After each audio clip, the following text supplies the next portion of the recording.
Bonjour tout le monde, nous sommes vendredi 17 novembre 2017 et voici notre point bourse. Donc hier les marchés américains ont rebondi suite à de bonnes publications qui indiquent la poursuite du cycle économique.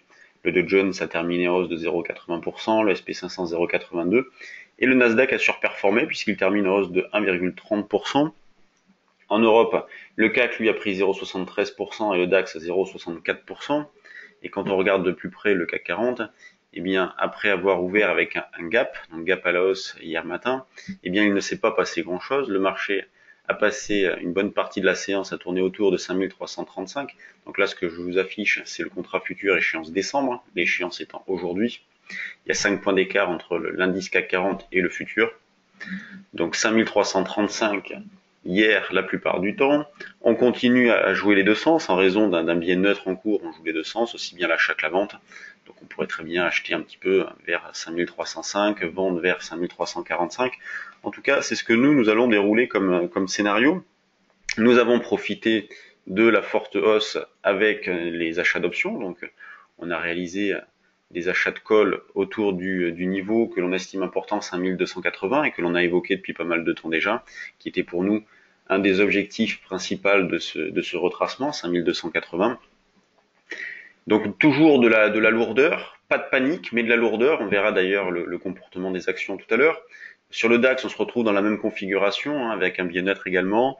On joue les deux sens. Un achat vers 13 500 peut être tenté, une petite vente aussi. Davantage méfiant sur les ventes sur le DAX, mais par contre, bon, déjà placé à l'achat dans cette zone-là. Plus bas, ça serait 12 960. Sur le CAC, d'ailleurs, on a déjà acheté un petit peu pour scalper autour de 5 325.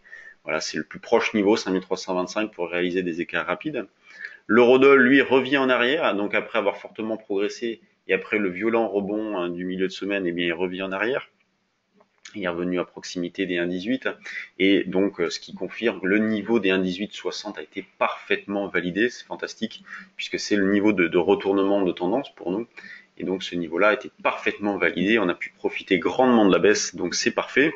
Pour aujourd'hui, eh bien, on va chercher à vendre sur rebond aussi, le plus proche possible de 1,181520 pour jouer un double top, sinon plus haut, c'est la zone des 1,184550.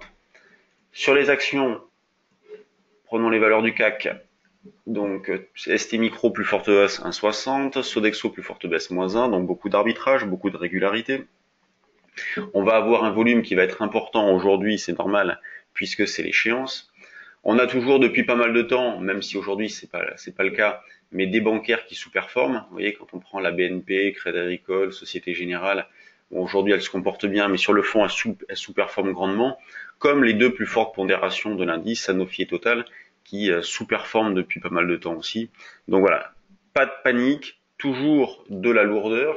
Au niveau de la spéculation, eh bien on suit toujours nous Fermental, on est toujours dessus, donc qui prend 4% aujourd'hui, donc là c'est magnifique, on se rapproche de notre objectif suivant, donc pour ceux qui ont suivi, magnifique écart sur Fermental, là on est à une quinzaine de pourcents de gains. Stentis qui bouge avec un petit peu de volume, voilà, donc toujours une valeur à surveiller. On l'avait joué d'ailleurs au cours du dernier Day Trading Live, on avait joué Stentis en l'achetant vers les 1,80-85 et on avait revendu jusqu'à 2,08. Même sur le trade du jour, on l'a joué également. Voilà. Donc Biocinex, voilà, c'est pas terrible. Donc pas beaucoup de valeur dans les screeners.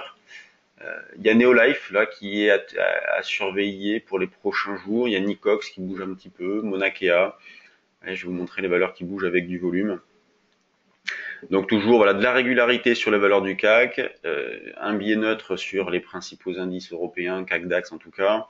On travaille les deux sens, on est prudent et achat de call vers 5280, 5300. Bonne journée à tous, bon week-end également et à lundi pour notre nouveau point bourse.